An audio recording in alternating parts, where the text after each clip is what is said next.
The Stockholm court has voided Gazprom's take-or-pay contract. The agreement essentially called on Ukraine to take 30 billion cubic meters of gas or pay for it anyway. Under the contract, Ukraine's Naftogaz had to pay for at least 30 billion cubic meters of Russian gas annually, even if the country didn't import that much. In its counterclaim, Gazprom had demanded at least $43 billion, including fines. The arbitration court rejected the claim, saving Ukraine at least $35 billion.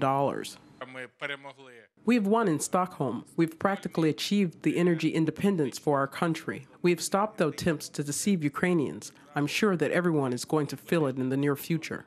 Gazprom responded to the tribunal's verdict in an unexpected way. Instead of the usual aggressive rhetoric, the company's press service released a very restrained statement. They called the court decision temporary. The Russian side was at a loss. They said they were not ready to comment on this decision because it was large, 700 pages. I recommend that the Russian leadership learn the material. The resolution part of the Stockholm arbitration's decision says clearly, you have lost and your lies, pressure, and blackmail are over. Naftogaz also asserted that Russia had inflated gas prices on supplies delivered between 2011 and 2015. The company demanded $18 billion in compensation for overpayment. The Stockholm court granted this claim, though only partially. The court ordered payments to be recalculated at market prices, but only starting from 2014. This was the year when Ukraine significantly decreased the amount of gas it was importing from Russia. The court will decide later how the price will be recalculated. For us, perhaps they'll use the practice they used for Gazprom's European counterparties. Their price was tied to the spot market. If that is done for us, the process will be automatic and the prices will be those for the spot market. Most likely, we will break even with Gazprom.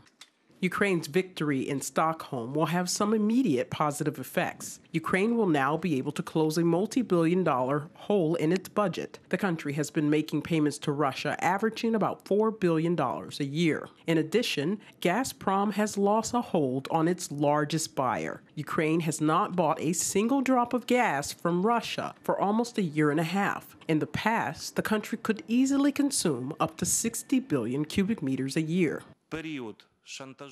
The era of Russia's blackmail with the gas price has ended. In 25 years of independence, Ukraine has defended receiving market conditions for acquiring this product. If Russia does not want to sell fuel on these terms, then let them use it to warm the Russian taiga and tundra.